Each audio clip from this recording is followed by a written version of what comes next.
New Thought Media Network. We are a global broadcast network of positive music, media, and entertainment, inspiring humanity's evolution along the journey of enlightenment and creating a world of love, peace, empowerment, and prosperity for all. New Thought Media Network. Positively inspiring.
Good evening, and welcome to the Miracle of Prosperity here on the New Thought Media Network. I'm your host, Reverend Jim Webb, author of the book, The Soul of Prosperity, as well as several ebooks, including Prosperity from A to Z, 30 P's for Prosperity, and Creating Your Self-Manifesting Vision Board, and author of the upcoming book, which will be released next week at this time, Forgive Your Way to Prosperity. It's always a joy to be with you on Sunday evenings. For each Sunday evening, we look at prosperity from a new perspective. As the Sufi poet Rumi said, love is everywhere. Our task is to remove the barriers to love. Well, prosperity is simply all the forms of love that love can take in our lives. So just like love, it is everywhere. Our task is to remove the barriers to it. So every week we come together and we remove a barrier to prosperity. Sometimes we remove a barrier that we didn't even know existed, or we learn a practice that can help us enhance our ability to attract prosperity. And we expand the definition of prosperity so we can see the prosperity that has been hiding in plain sight. So we think of prosperity as more than just money and stuff. We think of prosperity, first of all, as an indwelling, inner sense of peace, joy, and love that then outpictures or takes form in our lives. We look at spiritual prosperity, where we have the peace that passes all understanding. We may look at professional prosperity, where, in the words of Florence Scovel Shinn, we have a wonderful job with wonderful pay, where we provide a wonderful service in a wonderful way. We may look at relationship prosperity, where our relationships are sources of support, love, and they are harmonious as an outer reflection of our inner harmony. We may look at family prosperity, where our family constellations and our relationship with them is productive and uplifting. We may look at all these and many more other aspects of prosperity. But there is one thing that is common, and that is that it begins within. So tonight, we're going to explore a very profound spiritual practice and technique that can help enhance our prosperity. The title of our show is Breathe Your Way to Prosperity. And we are going to look at sacred breathwork. For sacred breathwork can enhance not only our sense of well being in any moment, but sacred breathwork can expand our ability to allow prosperity in our lives in many ways. And we're going to explore those tonight. And so I've brought a guest on with us tonight, the Reverend Brian Jones. Hello, Reverend Brian Jones. How are you? I'm doing well, Reverend Jim. How are you doing? It's such a privilege to be here. I'm humbled that you consider what I do to be worth sharing and sharing with your audience, your followers as well. I don't have enough words, so I will stop trying to conjure them up. But thank you so much for having me here tonight. We are pleased that you are here. And I've been watching you over the last 30 years. Brian Jones has been studying metaphysics over the last 30 years. I originally met him when I was a Sunday night stand in at the Arlington Metaphysical Chapel. I lived over there back then, and I would do the Sunday night service from time to time. And Reverend Brian Jones was always there with a broad smile and an enthusiastic demeanor. And like me, he had his daytime job. He had his day career as a musician. And he has followed that day career as a musician in the Navy band, I think. Or is it the Army band or the Air Air Force? Force Band. I started in the Air Force Band. Okay, okay. And he's followed that. But like me, he also pursued his teaching career in metaphysics, in spirituality. He became an ordained minister with the United Metaphysical Churches, which is the group organization of churches to which my church is also a part. And he is one of the ministers at the Arlington Metaphysical Chapel, which is the sister chapel to the Tacoma Park Metaphysical Chapel. So I've been watching you, and I was so impressed when I saw that you were doing the breathwork seminar. And that's what led me to reach out to Reverend Brian. So, Reverend Brian, I was intrigued by breathwork because when teaching at Intervisions, we had a couple that taught breathwork. And I had forgotten how powerful a spiritual practice it is. So, tell our viewers, what is breathwork? Yeah. And I really was taken by. I had not used that term before, but when we talked earlier, you asked me what is sacred breath work, and I realized that I have an ethos that everything is a prayer. Yes. Everything is a prayer. So when we breathe, breath is sacred, and of course, when it is done from a posture of mindfulness in good orderly direction, God, that it becomes a sacred pathway. So breath work as a sacred tool, it's using our natural breathing process as a spiritual pathway. And on its most fundamental level, its most pedestrian level, that when you think about the breath process, and that's the very first thing I do, is we understand just the pathway of breath through our physical bodies and what it does. And when we learn to economize that and understand it and use it, then we can actually expand and use it as a tool. So it's almost like having your very first tiny little 4-cylinder car, on the highway. But if you're breathing, and eventually, I can help you turn your physical breath work into a Ferrari. And as soon as you elevate the physical expression of your breath work, that is going to help you elevate that to the next tier of the pathway, which is the spiritual pathway. Oh, fascinating, Reverend Brian. So then, would you say that breath work and being mindful about your breath work is somewhat like being mindful about invoking, inviting, allowing in the light of God and using that light to expand the enlightenment that you feel and that you are? Oh, absolutely, absolutely. So you've almost touched on, I think, some early Hebrew approaches to breath and the Buddhist approaches of breath. And I'll talk about the Buddhist later, but the Hebrew, the word, and for all of you who speak Hebrew fluently, forgive me if I butcher the pronunciation, but ruach, which is used in the Old Testament, it can be translated to be both breath and spirit interchangeably. So in the book of Yes. Genesis, God breathes life into Adam.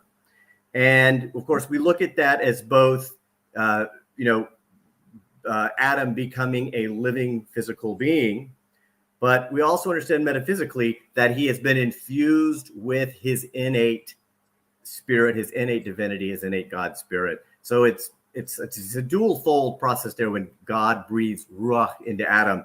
And then later in the book of John, after the resurrection, when Jesus is with his followers, and of course he shows him the wounds on his body, but at the end he breathes on them and he says, receive the Holy Spirit. So this interplay of breath representing both the physical process of oxygen, but also instilling spirit is wonderful. It's all throughout the Western monotheistic church, and of course, as later I'll talk about it. It's also a very important Buddhist tool as well. And so it can be a tool for us to get in touch with our expanded vision of ourselves, our version of ourselves, our spiritual selves, our highest selves. Is that accurate? Absolutely, absolutely. I love that. It's so I almost call everything you just described. It's a circle that we kind of go through on our day-to-day life. So we understand as people who are spiritually aware. We understand, and it's the bumper sticker, right? We are spiritual beings having a physical experience. Yes. Life does not make it easy to stay in that state. Sometimes you may say it to yourself over and over again when you're frustrated at work or caught in traffic. I'm a spiritual being having a physical experience.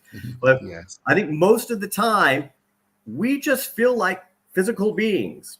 Yes. It is. And so with breath work and other practices as well, if we do mindful work, intentional work, and breath work is one of those ways, we can become a physical being who has a spiritual experience. So breath work is one of the ways I help people, us physical beings. We're here for a physical purpose. We are physical beings, have a spiritual experience. And when that opens up our higher vision to the reality that we are truly spiritual beings having a physical experience. And then life happens again. I come back to being, I'm a physical being. And then I can do some breath work and remind myself and have a spiritual experience, and then occupy that spiritual space, that upper room. And now I'm a spiritual being having a physical experience. But it's just, for most of us in the physical plane, which is we signed up for this, and we're going to go through that cycle, and there's nothing wrong with it, but there's so many tools, and breath work is one of those ways to help us get back into the spiritual aspect of our experience. So, in other words, we can breathe ourselves into our highest consciousness, our highest expression of light, and our highest ability to receive, accept, create, manifest, and allow the good that we know to be prosperity. Would that be accurate? Absolutely. And the twofold with that, and you already mentioned that at the beginning of of this broadcast, is we can breathe our way into it, but breath work can also help clear away those barriers that are obstructing our higher selves or our access to our higher selves. It's a Yes. double-edged sword. It's great.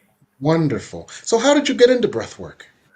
So I started. You mentioned I'm a musician, and this all So, you've started been with. doing breath work for years because you have to manage your breath consciously as a musician. Absolutely. I'm a clarinet player by trade, and that takes a lot of breath work. So as an undergraduate, I got my Bachelor of Music Education. I was going to be a public school teacher, a high school band director, and I learned those tools about how we're going to teach my students how to breathe. And in graduate school, when I was getting my master's degree, I took voice lessons and really learned how to, the vocalist approach to breath work. And the voice teacher that I studied with, while there's a lot of things you can do with breath work, his way of breathing was, let the breath happen and get out of the way. Trust the body's way to do its thing and get out of the way. You don't need to control it or manipulate it. And then eventually went on and got my doctorate, and I started teaching. I had my own studio at George Mason University at the time. And all my students, we did breath together as a class. We did breath individually. You came to me as a freshman. Even today, if you come to me as a new student, for one of the first things we're going to do is breath work. And I teach you to understand the physiological process of breathing, why it's necessary for us as a human animal, and how to maximize it, how to economize it. And then, of course, working with music students who are going to have to perform, we started talking about stage fright, what to do when you're feeling anxious or anxiety about stage fright. And then one year, one of my students showed up at a lesson and had just had a fight with her boyfriend on campus. And we did some breath work, because just the problems of having anxiety about a performance, we did some breath work to get her back into a state where she felt control of herself, to kind of rid herself of some of the physical manifestations of that fight. And then, of course, in my classes, we began to talk about, what do you do if, before a test? What do you do if the professor wants to see you after class and you don't know why?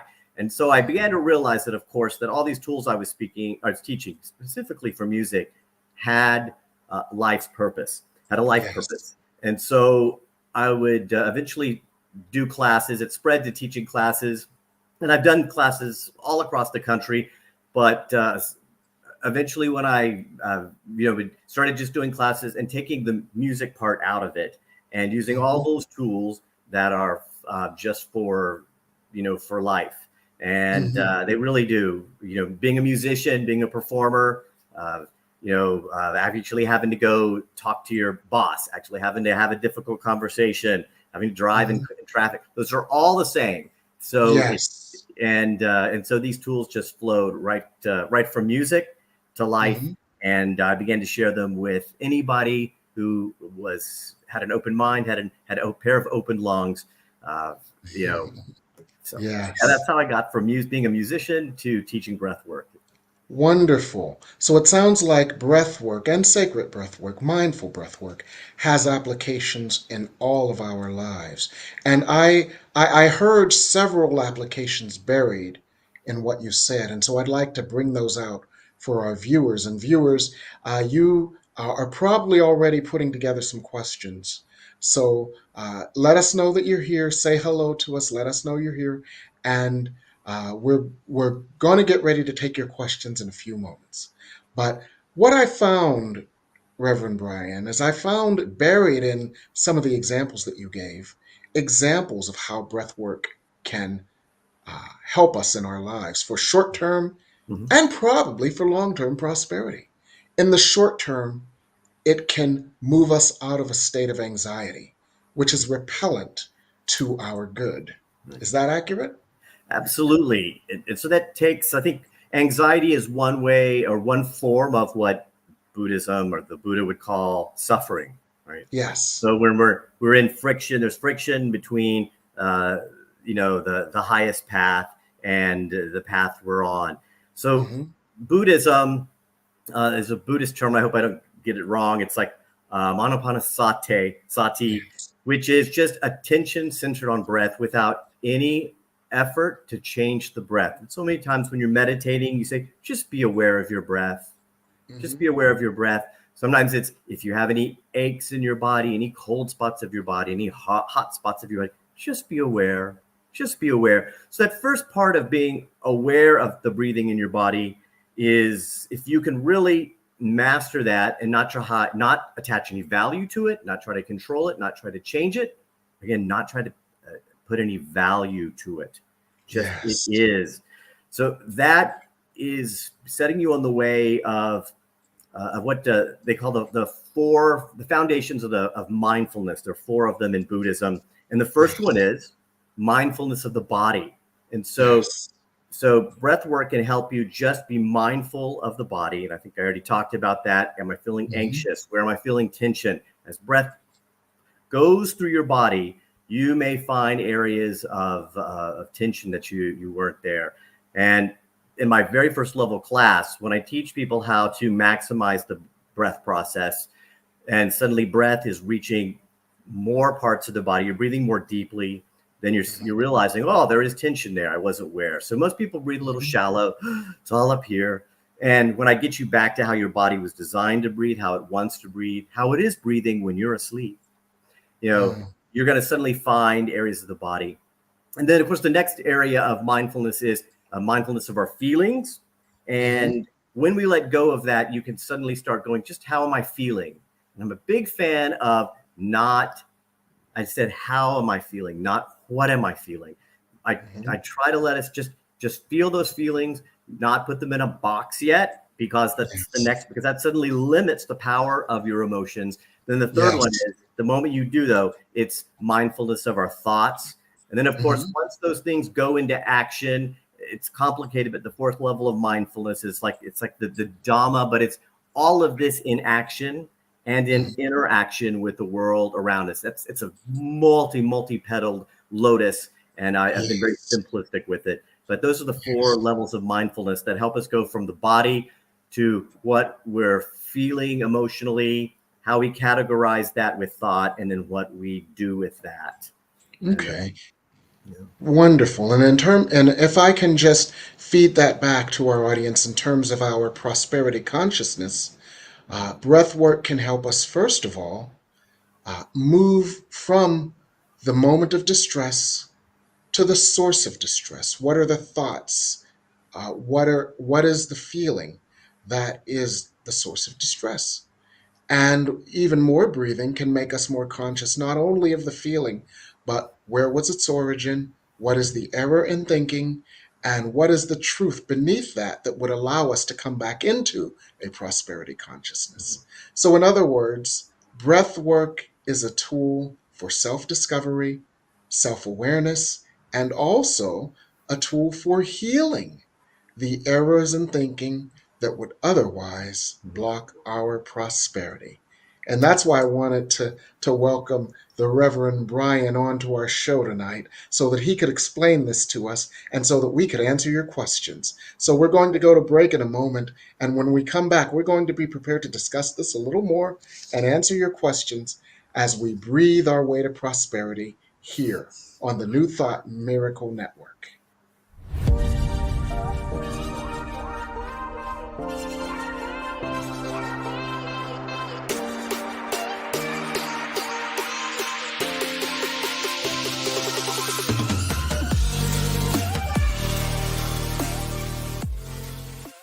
Please help us say thank you to our organizational sponsors, including the Hefferland Foundation, Affiliated New Thought Network, International New Thought Alliance, Science of Mind Archives and Library Foundation, Center for Spiritual Living Denver, Center for Spiritual Living Midtown, New Thought Philadelphia, Planned Happiness Institute, Summit Center for Spiritual Living, One Heart Retreats, Center for Spiritual Living on the Lake, Unity Kitchener, Unity Spiritual Center Ottawa, Om Center for Spiritual Living, Satya Center, Begin Within Ministries, Center for Spiritual Living North Jersey, Unity of Savannah, and the Center for Spiritual Living Seattle, as well as all of our individual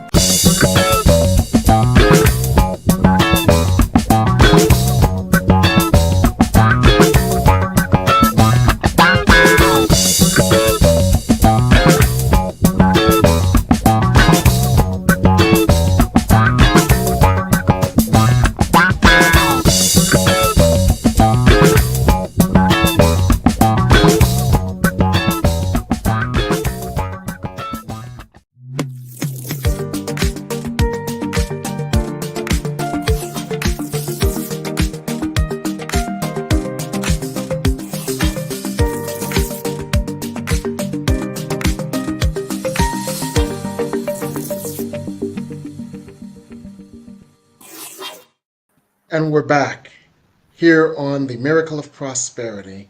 And we have Reverend Brian Jones teaching us how to breathe our way to prosperity.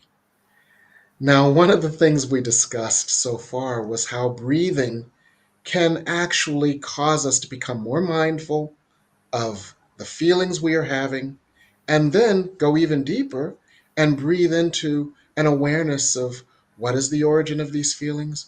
What are the assumptions beneath these feelings? Obviously, if we are in distress, those feelings are in error, so we can breathe our way to the truth, because only error will take us into distress. The truth will set us free and give us and cause us to feel peace and joy and light and love. So breathing can be a way to immediately go into a place of more prosperity by identifying that which stands in the way of our prosperity. So it can have some short-term benefits. Is that accurate, Reverend Brian? Absolutely. So breathing, if I think you've mentioned it before, and I'm the same mind that I am fundamentally as I am in a state of prosperity. So one of the ground rules that I approach life, but I also, when you engage in breath work, is one of the ground rules is one, I am prosperous. Two, prosperity is always available to me. So breath work can be when we find ourselves in a state of agitation or just some kind of condition, mindset, emotional set, physical sensations that are counter to that fundamental truth.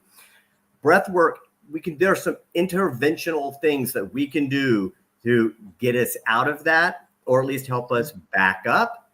Sometimes there are things that we can do that you may think, I'm about to go to my boss's office. So what can I do to make sure that I stay in a pathway, a mindset of prosperity or of my highest self, as opposed to the word they use a lot is I'm triggered. I'm triggered into a physical or an automatic response that's been ingrained in me for a very long time, to go into a defense posture, which unfortunately is not going to be in our best interest, because we like to be undefended. Because if you're through your higher self, you act as an undefended self. It doesn't need to be defended. Yes, absolutely. So it can help us in the short term.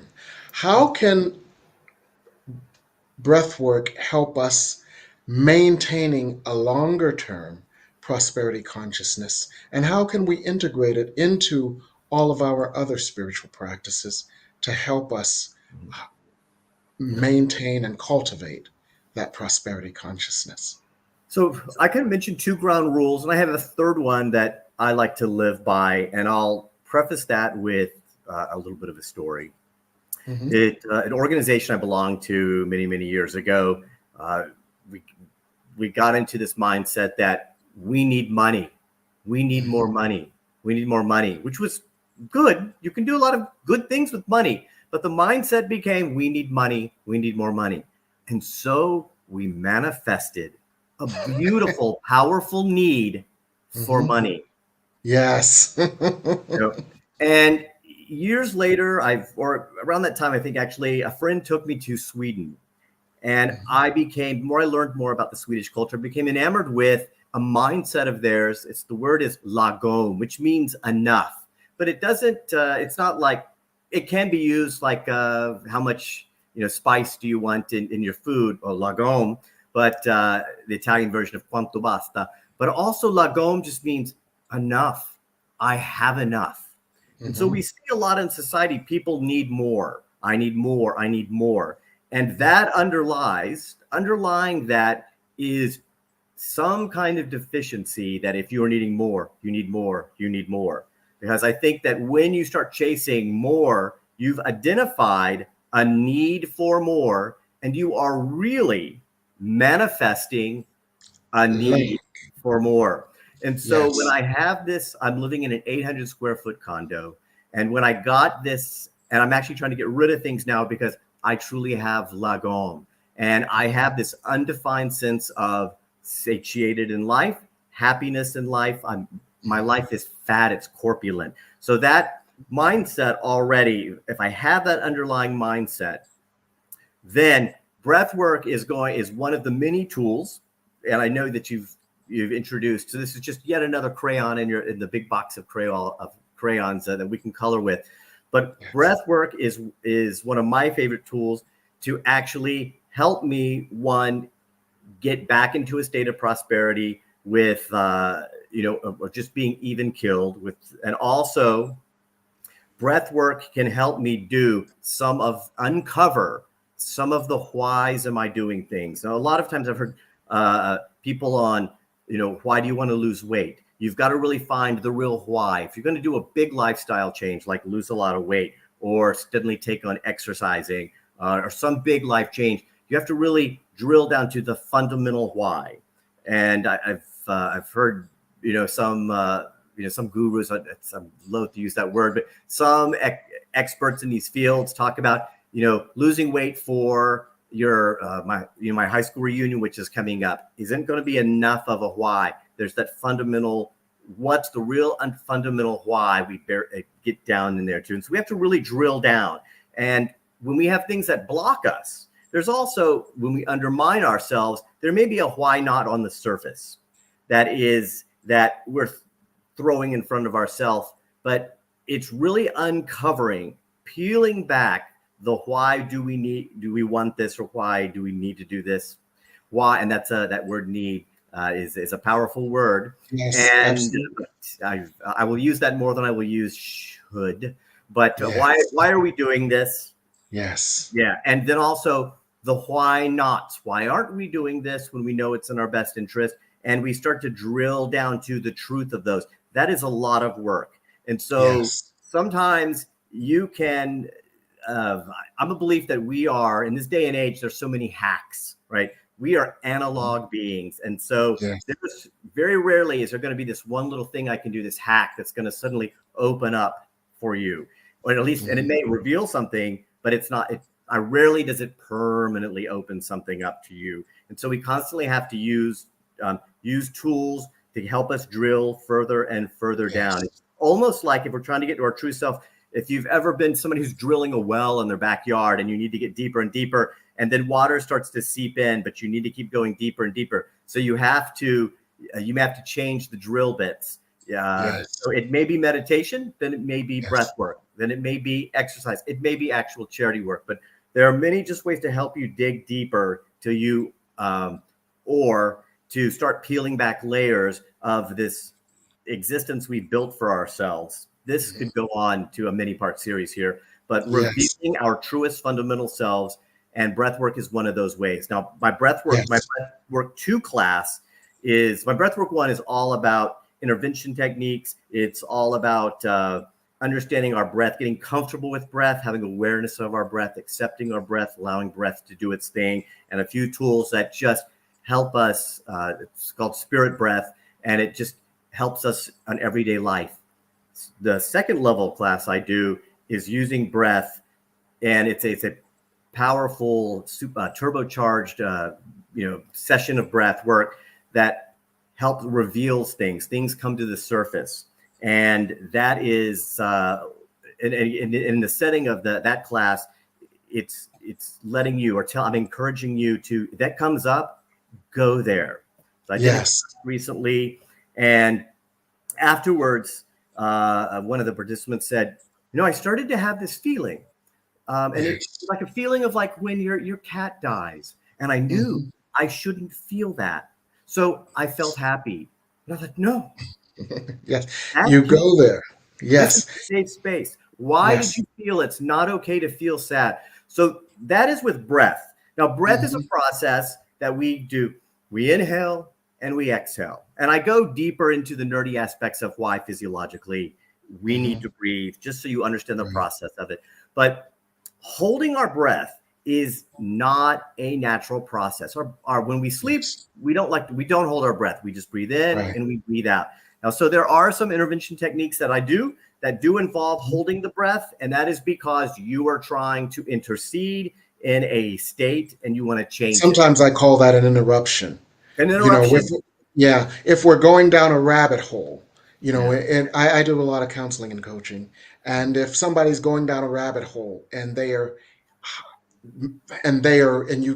moving there like a freight train, sometimes the only way to get their attention is an interruption. I want to dial it back to something you said before, because it just uncovers or elucidates a fundamental power of breath work. And that is that you keep talking about these layers, because our consciousness is in layers just like an onion. And breath work can facilitate us getting down to the deeper layers that drive our behavior or our lack of behavior. Now, that is so important because our behavior or our lack of behavior, in other words, the why do we do this and the why we don't do that, our behavior and our lack of behavior is rooted in unconscious ideas, memories, energies, and patternings that are not, they're unconscious. We're not aware of them. But as Carl Jung said, we will, until we make the unconscious conscious, the unconscious will run our lives and we will call it fate. And Mm. so breath work can help us get into the depths of our consciousness and find those places within our consciousness that are saying no when every other aspect of us is saying yes. And the no is the one that's willing out because it's buried there and we don't even know it's there. So breath work can help us to do that. And another thing that you said that I want to really just elaborate on for our viewers is the fact that breathing is chi, it's energy, it's light, it's love, it's life. And you are a channel for that chi, for that light, for that love, for that life. That life must come to you, that life must come through you, and that light must express individually as you for the purpose you were placed on the earth to express it. And so and so our task is to not hold it. Our task is to not distort it. Our task is to not judge it. Our task is to allow it to lead us to our deepest truth through this process of inner awareness and inner discovery, and then to allow us to live our deepest truth because the errors that we learned along the way, I'm not enough. I don't have enough. I'm in lack. I need this. I need that. So I must not be enough. So those errors fall away until the only thing that is left is our truth. We are loved. We are lovable. We are loving.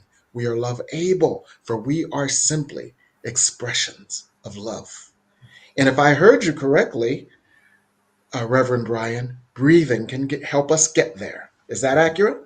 Oh, absolutely. Now, as I think I told you before we went on the air, I'm from the South. And so this is Yes. one of those moments where I wish we were sitting on a front porch somewhere with glasses of sweet iced tea. Sweet tea. Sweet tea, because I'm already in the South. A lot of our conversations are parabolic and we will stray, but if a good Mhm. Southern conversation on the porch will always work its way back and get Yes. impact everything. There are two things that you said that I really want to touch on, Yes. that I want to add to. And one of them is we talk about action and lack of action, no action. Mhm. Now, everything is in duality.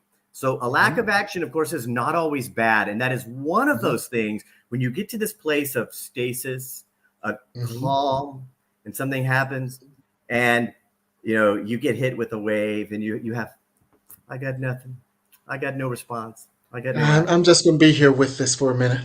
Yeah, that Yes. is a Yes. wonderful. Usually you see people. What's the Kipling? When others are losing their head and blaming it on you, and Yes. you're keeping calm. It is one of Yes. the. It's almost a Confucius state. It's like I have no need for reaction to this. I have no need for Yes. response. That an inaction is there's that other kind of inaction, which is Mhm. such a high evolved state.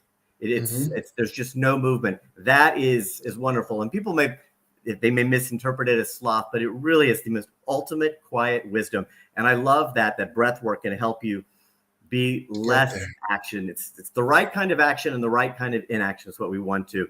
Also, Absolutely. you talked about the breath flowing through you, love. So there is a breath exercise I do at the end of my first breath class, and it's I call it the tree of life. I've seen Mhm. versions of it, I've seen versions of it where people do it if you're going to walk on hot cold, and they Yes. do this kind of breath work. But I call it the tree of life because after we've maximized our breath process, we're doing this thing where we're breathing in and we imagine ourselves this mighty multi-branched oak, and the breath, the energy is coming through us. The prana Mhm. is surging Yes. through us, and as we exhale and we put it through our hands, and I have the class bring their hands up, we start to move around like these mighty trees, and students can feel, you can feel, Yes. through your hands, this tangible sense of, of what's outside you. It is, and it's, some people call it like the Om, and but that is this amazing thing that you can experience physiologically, something bigger and connected. Like they often call the mycelium in forests, where all the trees, all the mushrooms, all the ferns are connecting underneath ground. And that's one exercise I do to help us feel that physiologically, just through breath, no eye contact, no words. It's a really precious, powerful moment that you just sit in and accept it for itself. Beautiful. Did you categorize it? Beautiful. So breathing can help us balance that overactive male energy that as a society, a male-oriented society, we have believed that our value is in doing. Breathing can help us balance that into the being that is equally important in the manifestation process. Is that what I'm hearing you say? It can help us balance all things in duality. So it can help us balance the right male energy. Right. It can remove the way it can help you right incorrect errant male energy. It can help bring correct, good, orderly female energy, because we have both. It can also help set aside incorrect female energy. We all have those mindsets, heart sets, approaches to life within us, whether we are male and female. Male and female, God created them and us. So it works on both sides. So I actually, So I talk about it early on that I look at breath is involved and it's related to 4 basic postures. And I have this little quad chart. And the first one is positive, active. And I have a picture of a young kid on a bike leaning forward, going whee, and the breath is coming out. You can just see this kid whee. And then I have what's called a negative active, and it's this man going, Arr. But then on the other side, there's the positive inactive, and it's this woman sitting on the couch, like, in her chair like this, going, And then the negative inactive is frozen. It's this man caught in stage lights, deer in the headlights, frozen. And again, so it's an. So if I hear you correctly, Reverend Brian, breathing can bring all of this into balance. Is that accurate? Absolutely. Oh, wonderful, wonderful. So we've had some questions. And Mignon has a multi-part question that we can work with. It comes in the 8:30 at the 30-minute segment. Yes. And I'll read it out for our audience while you think about your response. Many use breathwork for grounding, regaining control of the present moment. How might one set goals for advancing beyond fundamental uses to more far-reaching goal attainment? Now, this is a 3-part question, so we'll take it all as a one question. So the next part was, in order to discover answers to fundamental whys, does it require a guided process? If not, how do we begin the journey towards the answers? And the third part, and this is the part, and the last shall be the first, this might be the part that we work with first. How do we know what will have the most utility for us in terms of the questions that are asked? So take a moment to take that in, Reverend Brian, and then let's work with this. Oh yeah, Mignon, those are $1 million questions. I love them. I love the appetite for knowledge, and really wanting to not just a simple answer, but really take this to the next level. You have come to the buffet with a huge platter. I love that, and take away as much as you want. If you could put let's put the very first question back on the screen, and I can kind of address that. So many use breathwork for grounding, regaining control of the present moment. And so, Mignon, it sounds like you have a great understanding of how to do that. But let me go ahead and talk about, for those who don't, let me go ahead and give the audience some of those. So here's 2 quick ones. The first one I like to talk about is, it's a 2-stroke, and it's a very quick, simple one. It's something you can do that almost people won't notice too much, and it doesn't take a lot of time, but it's an intercessionary, an interruptive technique, and it's a 2-stroke in nostril inhale. And there's science about why we want to breathe through the nose. I won't get into it, but I can if somebody really wants to know. And it's 2 quick breaths through the nose, just a, but it's through the nose. And then you hold it really quick, and then you slowly let it go. This holding and then the slow exhale, just by doing that one time, I already felt the little knot in my stomach of having to talk on public and talking before a bunch of an audience that I can't see. I just felt that dissipate. So if everybody wants to do that right now, it's 2 quick inhales through the nose, like a hold it, and then let it go through the mouth. And it's not a forced exhale. It's just a giving into the exhalation. That is a really quick way of undoing any kind of knot, any kind of anxiety. You don't even have a label for it. You don't know what it is, but you know, I don't like it.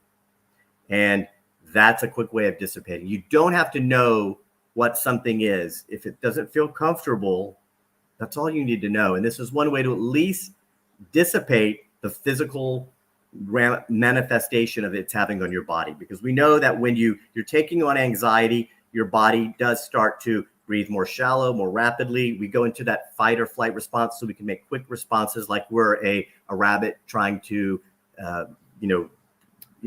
dodge a fox or something like that. So very rarely are we running from saber-toothed tigers anymore, but our bodies don't really know that, and so we tend to make quick, maybe not our best responses on the fly when we're in that quick response. So that is one of the things you can do. Now, what if you get your boss, you're in your office, and your boss calls you and says, I need you, can you come see me? Now, I have a teddy bear of a boss. My boss is, and it took me a long time to find a boss as good as this. Still to this day, and this is for me to work out, and I know it goes way back to childhood, when Ralph calls me and says, hey, Brian, can you give me a call? I get the C's in my stomach, and I will do I'll do a couple of those. There's also something a little bit more drawn out that you can do. But before I go in his office, I want to make sure I'm in as calm a state as possible, a slow moving state as possible. If I'm slow moving, then I'm going to be slow to respond in a way that is not in my best interests. And it's okay if you are slow to respond in a way that is in your best interest, because it just means you're thoughtful. And I would rather respond a little slowly with, that is wonderful, that's good news, thank you, than, what did I do? Why are you doing this to me? So that's one of them. The other one is, and I'll tell you, this is an exercise that I also like to do at the end of the day. I call it good day, good night. And whether it was a good day or not, it's a way to say the day was good. And I do this breath exercise. It's breathing in. That's the good day part. And I'm laying on my bed, my pillow. And that's the good night. I do 3 or 4 of these. It's really full. Hold it and just let it dissipate through my mouth. 3 or 4 of these is really, no matter how bad the day was, that's going to convert my body's response into, it was a good day. It's going to help me just ebb down and go to sleep. Now, the other one it's more like meditation, but it's a physiological meditation, and there have been clinical studies that really show that the benefits of it are right up there with formal meditation, with a mantra, with your eyes closed, and it's box breathing.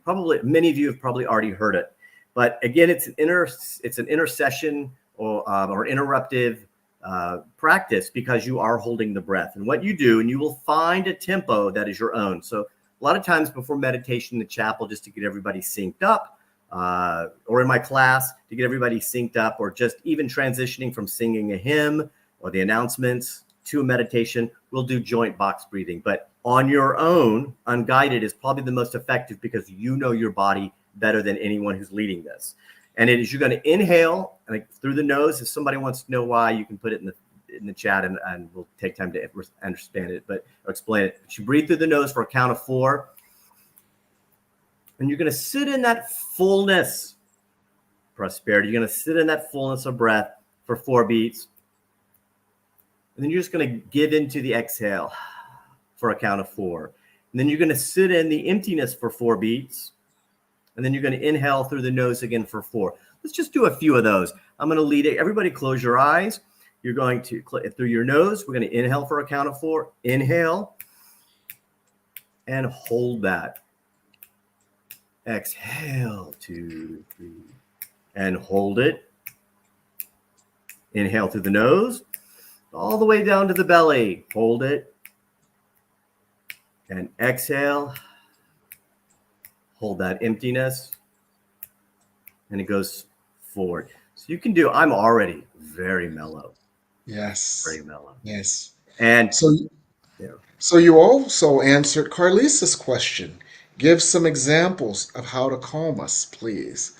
So thank you. Thank you very much. And one of the things we have to do here on the New Thought Media Network that sponsors our show is we have to sell some soap. So we're going to go to commercial break, and we're going to come back with some surprises here on the New Thought Media Network.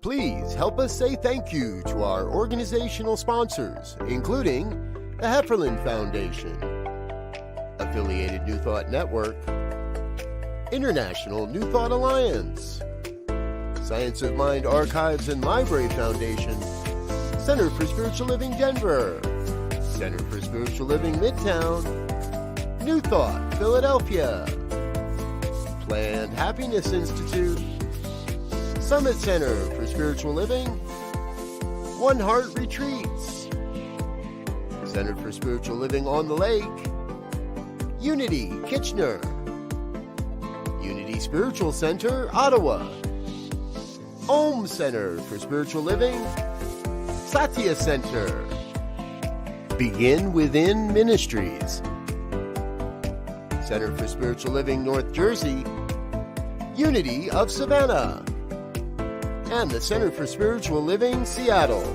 as well as all of our individual donors. Thank you for being part of the New Thought Media Network. Please like, share, and subscribe. New Thought Media Network, positively inspiring.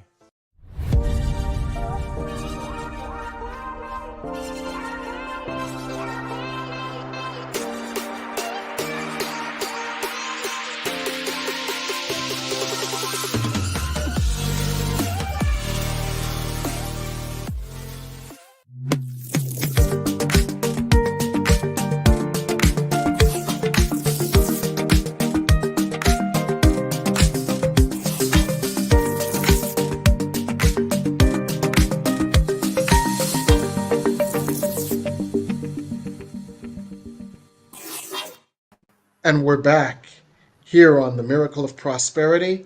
We're speaking about breathing your way to prosperity with the Reverend Brian Jones of the Arlington Metaphysical Chapel in Arlington, Virginia. And we thank you so much, Reverend Brian, for giving us such wonderful physical examples that, as Reverend Jane Batt said, they already have begun to calm us down. They already have begun to help us to get more insights into our unconscious mind, which might be running in opposition to our conscious desires. They've already helped us to connect not only with our breath, but with the force of life, light, and love that is the breath. And so we've already learned some wonderful ways to breathe our way into prosperity. Thank you so much. So what are you working on these days, Reverend Brian? Well, I actually have a breathwork class coming up at Arlington Metaphysical Chapel, and it's in October 19th. It's on a Saturday. I've got a breathwork level 1 that will teach these foundations, and it's all part of resilience. So the more resilient we are, and the more we can align ourselves with our higher self, the less we're apt to swing back and forth between disorder and order. The more still our lives come. So this is an ongoing, it's practiced with the body, the mind, the feelings, and in action. But there's a level 1. It's about 90 minutes. It's $25. And then in the afternoon, if you've taken level 1 with me before, then you can take level 2. And that is a deep dive into some space that will open up things for you. And everybody has their own journey. I love the fact that you opened up with a Rumi quote. He's Sufi, right? We know the Sufis are most famous for elevating themselves to experience a higher level of plane in existence, experience God through dance, through the spinning, the whirling. They're sometimes called the whirling dervishes, but there is this motion that in a space, in a safe space where you're allowed to move and breathe and open yourself up to either examine some feelings that you've not been permitted or you've avoided feeling, or some joy.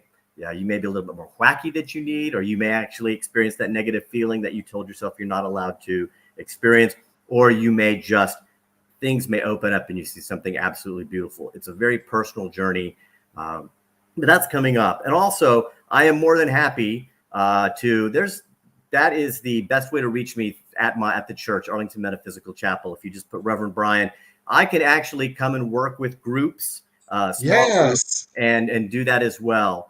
And that's what I was hoping you would say. Maybe we can get you over to the Tacoma Metaphysical Chapel as well, because it's right across the river.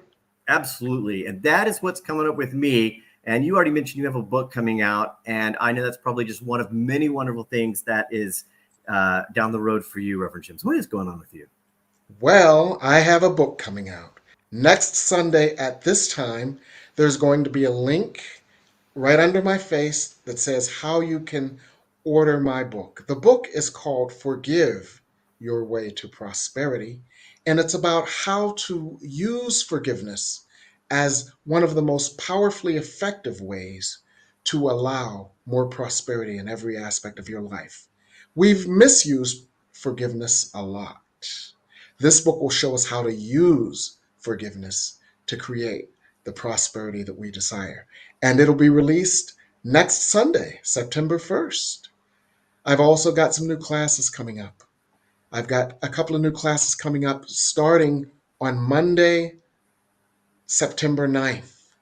Spirit speaks on past/future and between lives. So you might ask, what does Spirit have to say about all of that? Well, what Spirit has to say is as follows. When you came into this life, you brought with you past life trauma. And that past life trauma that you brought with you, you came to heal now.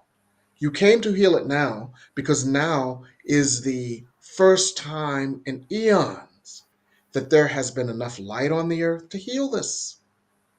So you came with this big bag of trauma, like Santa Claus on the chimney with his big bag of toys. And you came to heal this past life trauma. So Spirit will give you insights into your individual past lives. Uh, Spirit will channel through me healing energy that helps you to dismantle, dislodge, and dissolve that past life trauma. And Spirit will provide you with individual ways that you can heal this trauma, these old karmic patterns, and create a wonderful life on a new blank slate now, and create future lives that are filled with joy and expansiveness instead of pain and challenge. So that's what we're doing for 6 weeks, for 6 Mondays, starting on Monday, the 9th of September. And then I have a companion class because all my classes are two classes for the price of one. Since we'll be talking to Spirit on such a deep way, we're also doing deepening your connection with Spirit, how to grow in your ability to communicate with Spirit, how to listen to Spirit and hear Spirit, feel Spirit more, how to trust Spirit more, how to talk to Spirit so that you know that Spirit is always around you, and how to deepen this connection. So this class is exercises and experiences all designed for you to grow spiritually, for you to open your channel, for you to learn to do some of the things I do in terms of channeling Spirit. So it'll be wonderful as well. They're on Zoom. And what that means is you don't have to be in a physical room with me to take these classes. You can take them from wherever you are. They're also recorded. So if you have to miss 1 or 2 or 3, then you can get the recordings. And if you can't make any of them, but you're still interested, you can audit them. That means that you get the recordings and you can take the class at your leisure. So this is on 6 Thursdays, beginning on Thursday, September 9th. So these classes, as you know, my classes do tend to sell out, and they sell out early. I've got an early bird special for you. where you save $75 with pre-registration and prepayment. That ends on September 2nd, so you've got 8 more days. And so check out these classes. If it is of interest to you, it is better to register sooner rather than later. So that's what I've got going on, Reverend Brian. Thank you so much for asking. And I want to thank you once again, Reverend Brian, for being such a wonderful guest tonight and sharing with our audience all the tools you offered on how we can breathe our way into prosperity. So, with that, I thank you. I want to thank our guests and I want to thank our producer, Michael Mangus. And thank you all for being with us one more Sunday night. Come with us every Sunday at 8 for the Miracle of Prosperity here on the New Thought Media Network. Good night.